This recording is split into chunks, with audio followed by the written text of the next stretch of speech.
મહારાજને પ્રશ્ન પૂછે છે કે ભગવાનને પ્રસન્ન કરવા માટે ઘણા બધા સાધન છે, એમાં એક એવું કયું સાધન છે જેની અંદર બધા જ સાધન આવી જાય?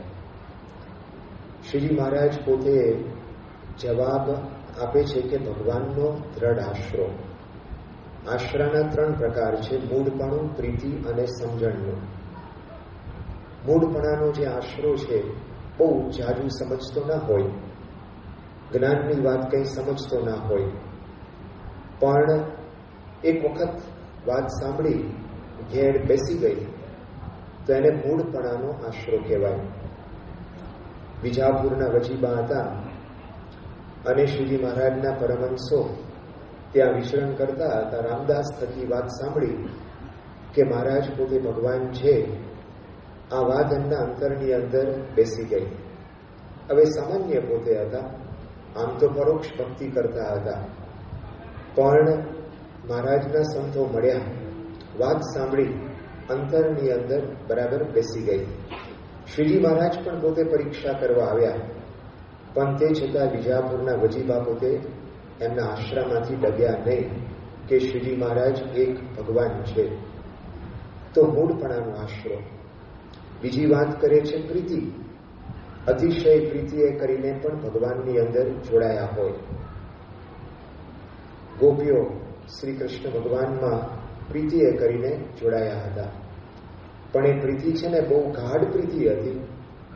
મહારાજ પોતે વચનામૃતમાં કહે છે કે ગોપીઓએ એક વખત શ્રીજી મહારાજના ચરણ સ્પર્શ કર્યો, એ દિવસથી પંચ વિષય બધા ખારા થઈ ગયા.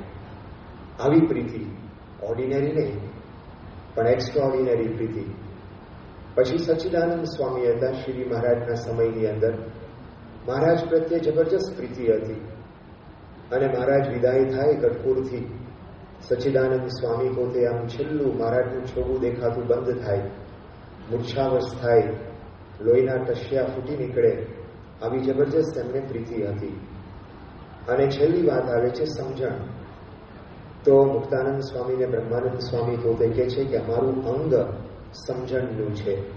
મહારાજનું જે તાત્વિક સ્વરૂપ છે, શ્રીજી મહારાજ પોતે દિવ્ય છે, મનુષ્ય લીલા કરે તો પણ દિવ્ય છે. તો આ બધી વાતો શેમાં આવે છે? સમજણના આશરાની અંદર આવે છે. 3 વસ્તુ મહારાજ પોતે સમજાવે છે. આપણને જો કે આમ જરા સ્લોટ્સ આપણને આપે છે. જેવું આપણું અંગ, જેવી આપણી પ્રકૃતિ, તો એ પ્રકૃતિ પ્રમાણે આપણે ભગવાનને સંતની અંદર આપણે જોડાઈ શકીએ છીએ. તુલસીદાસ પોતે જ્યારે ફરતા ફરતા વૃંદાવન આવ્યા, બાંકે બિહારીની મૂર્તિ, શ્રી કૃષ્ણ ભગવાનની મૂર્તિના દર્શન કરે છે.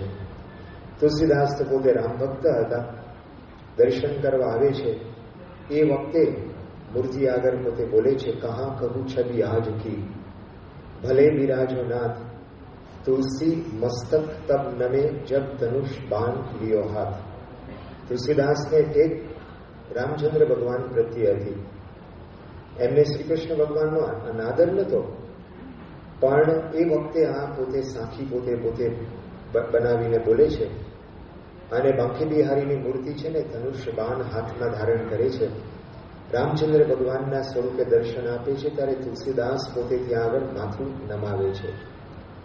તો આ છે ને ટેકની વાત છે, આશરો, દ્રઢ આશરો. તો આપણા જીવનની અંદર આપણે ઘણા બધા સાધન કરીએ છીએ, પણ આશરો, નિષ્ઠા, વિશ્વાસ, શ્રદ્ધા, આના બધા પર્યાયો છે બધા. પણ દ્રઢ આશરો એક સાધન એવું છે તો જેનાથી બધા જ સાધન અંદર આવી જાય છે. તો જેટલો આપણે આશરો આપણા જીવનની અંદર દ્રઢ કરીએ, આપણે બધા જ શ્રીજી મહારાજના આશ્રિત છે, અક્ષર પુરુષોત્તમના આપણે અનુયાયી છે, પ્રમુખ સ્વામી મહારાજ, મહંત સ્વામીના આપણે ડિસાઇપલ્સ છે, બધા શિષ્યો છે. પણ જો આપણે તપાસ કરીએ ને તો આપણને ખબર પડે કે હજુ આશરો બરાબર પાકો થયો નથી. હમણાં થોડાક વખત પહેલા એક અમેરિકન ભાઈ પોતે અહીંયા આવેલા, અભ્યાસ અર્થે આવેલા. વચનામૃતનો એને અભ્યાસ કર્યો, અભ્યાસ એટલે વાંચન કર્યું, આખું વચનામૃત એને વાંચ્યું, બહુ સારી રીતે ગુજરાતી પણ પોતે શીખ્યા. હવે એને વચનામૃત, હવે પોતે ચુસ્ત ક્રિશ્ચિયન છે. એટલે એના મધરે 1-2 વખત તો ફોન કર્યો અમેરિકાથી, કારણ કે 5 મહિનાથી અહીંયા હતો. કારણ કે એના મધરને એના પાદરી, ક્રિશ્ચિયન પાદરી એના મધરને કહ્યું કે આ દેશમાં ગયો છે તો હિન્દુ તો નથી થઈ ગયો ને. એટલે પછી એના મધરે આને ફોન કર્યો કે ભાઈ તું યાર શું કરે છે? તો આવી વાત છે ને આપણા ક્રિશ્ચિયન પાદરીએ મને પ્રશ્ન પૂછ્યો. એટલે એના દીકરોએ, જે અમેરિકન છે, એને વાત કરી એના મધરને કે તમે કહેજો હું હિન્દુ નથી થયો, હું ક્રિશ્ચિયન જ છું, પણ હું હિન્દુ સ્ટડીઝ માટે અહીં આગળ આવ્યો છું, એટલે હિન્દુ ધર્મનો અભ્યાસ કરવા માટે આવ્યો છું. એટલે તમે જુઓ કે આને પોતે ચુસ્ત ક્રિશ્ચિયન, બાઇબલ વાંચે, ઘણી વખત વાંચ્યું છે, પણ એને વચનામૃત વાંચ્યું, આખું વચનામૃત વાંચ્યું. અને વચનામૃત વાંચ્યા પછી તો એને બહુ એક અદભુત વાત કરી. એ કે મને એવું લાગે છે કે મને વચનામૃતમાં બહુ રસ પડ્યો અને મને હવે બાઇબલ કરતાં પણ વચનામૃત વાંચવાની અંદર વધારે રસ પડે છે, જે ઘણી વખત આપણને રસ નથી પડતો. આપણે તાળીઓ પાડીએ છીએ, પણ હવે કાલથી શરૂ કરજો. એટલે તમે જુઓ કે આપણે આપણો પાયાનો ગ્રંથ આપણે વાંચતા નથી. આને શું વાત કરી? જુઓ, એક અન્ય ધર્મનો, ઇતર ધર્મનો વ્યક્તિ છે, બહુ જ પોતે ચુસ્ત છે, પણ વચનામૃત તો સર્વમાન્ય, સર્વગ્રાહ્ય, યુનિવર્સલ. પછી એને એક વાત કરી, એક હું વચનામૃત વાંચું છું તો એમાંથી મને ખબર પડે છે કે અંતર્દૃષ્ટિ શું છે. ગુસ્સો આવે તો ગુસ્સો શું કહેવાય, ગુસ્સોને કેવી રીતે ટાળવું, મારામાં ઈર્ષા આવે તો ઈર્ષાને મારે શું કરવું જોઈએ, એ કે આ બધી જ વસ્તુ આ વચનામૃતની અંદર સમજાવવામાં આવે છે. હવે આવી એને એક અદભુત વાત કરી.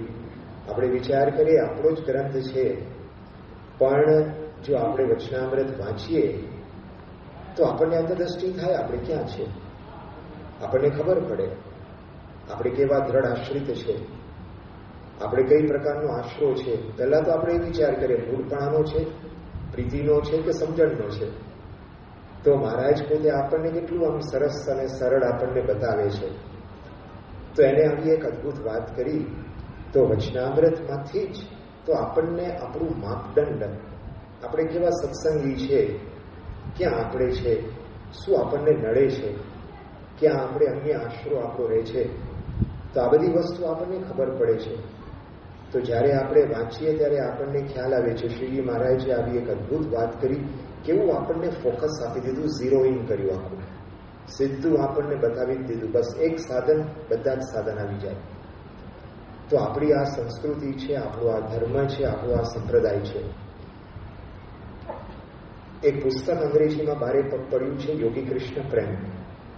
એના લેખક છે દિલીપ કુમાર રોય, બંગાળી, બહુ જ સારા લેખક અને ક્લાસિકલ સિંગર, બહુ જ સારા ક્લાસિકલ સિંગર થઈ ગયા. દિલીપ કુમાર રોયે પોતે યોગી કૃષ્ણ પ્રેમનો અભ્યાસ કર્યો, આખું પુસ્તક એને લખ્યું છે. અને યોગી કૃષ્ણ પ્રેમનો ઇતિહાસ તો 18 વર્ષની એની ઉંમર થઈ. ઇંગ્લેન્ડની અંદર પોતે રહેતા હતા. 18 વર્ષની ઉંમરે પહેલું વિશ્વયુદ્ધ ચાલતું હતું, ફર્સ્ટ વર્લ્ડ વોર. એમાં 18 વર્ષની ઉંમરે ફાઇટર પાયલટ તરીકે જોડાયો. એક વખત પોતે ફાઇટર પ્લેન લઈને જતો હતો. હવે એ વખતે તો બ્રિટન અને જર્મની બે સામસામે હતું. એટલે આ રોનાલ્ડ નિક્સન એનું નામ, દીક્ષા લીધા પહેલા, એ રોનાલ્ડ નિક્સન પોતે ફાઇટર પ્લેન લઈને જતો હતો. અને સામે જે શત્રુઓ હતા એનું ખાલી એક નિરીક્ષણ કરવા માટે, એને રિકોનેસન્સ કહેવામાં આવે છે. તો એનું બધું જે કાંઈ વ્યૂ હોય, જે એની બધી રચના હોય, એની આર્મીના માણસો કેવી રીતે ગોઠવાયા હોય, તો એ બધું કંઈક નિરીક્ષણ કરવા માટે ફાઇટર પ્લેનને લઈને જતો હતો. પોતે ફ્લાઇંગ કરતો હતો. અને પછી આમ જેમ જેમ આમ જતો હતો, એના મનની અંદર એક કામ અંદરથી થયું કે ભાઈ તું પાછો વળ. એક અદૃશ્ય એક શક્તિ, ઇનવિઝિબલ ફોર્સ, જાણે એને પાછું ખેંચતું હોય. તું પાછું અહીં આગળ તું ઇંગ્લેન્ડની અંદર એર સ્ટ્રીપ ઉપર ત્યાં પાછો લેન્ડ થઈ ગયા. અને હકીકતની અંદર એમ કહેવાય છે કે 6 જર્મન પ્લેન, ફાઇટર પ્લેન તો એનો આગળ કંઈક પીછો કરી રહ્યો હતો. અને પછી અચિંતાનું આ માણસ પોતે છે ને તો રાઈટ ટર્ન લેવું હતું, પણ એની જગ્યાએ પ્લેન લેફ્ટ ટર્ન ગયું. એટલે એને બહુ આશ્ચર્ય થયું, આમાં કંઈક પ્લેનમાં ગડબડ લાગે છે, ચાલો પાછા જઈએ. પાછા પોતે ઇંગ્લેન્ડ આવે છે, લેન્ડ થાય છે. એના બધા સહાધ્યાયો બધા હતા. એ લોકોએ બહુ શાબાશી આપી કે બહુ સારું થયું, પાછું આવી ગયો. કારણ કે તારી પાછળ 6 જર્મન ફાઇટર પાયલટ્સ પોતે તને મારી નાખવા માટે પોતે પીછો કરતા હતા. બહુ સારું થયું, પાછું આવ્યો. રોનાલ્ડ નિક્સનના મનમાં એક પ્રશ્ન કાયમ માટે અંદર રહ્યા કરતો હતો. નીચે જ્યારે પ્લેન લેન્ડ કર્યું, હવે જ્યારે એનું જે સ્ટીરિંગ વ્હીલ હોય એને જોયસ્ટિક કહેવામાં આવે છે, એને રાઈટ ટર્ન કર્યું તો પ્લેન રાઈટમાં ગયું, લેફ્ટમાં એને ટર્ન કર્યું તો લેફ્ટમાં ગયું, તો બરાબર હતું, કોઈ મિકેનિકલ મેલ ફંક્શન હતું જ નહીં. એટલે એના મનમાં પ્રશ્ન રહ્યો કે આ થયું શું? કોઈક ઇનવિઝિબલ ફોર્સ મને પાછું ખેંચી આવતું હતું. પછી તો વર્લ્ડ વોર પૂરું થયો અને પછી કેમ્બ્રિજ યુનિવર્સિટીની અંદર ઇંગ્લિશ લિટરેચર અને ફિલોસોફીનો અભ્યાસ કરે છે.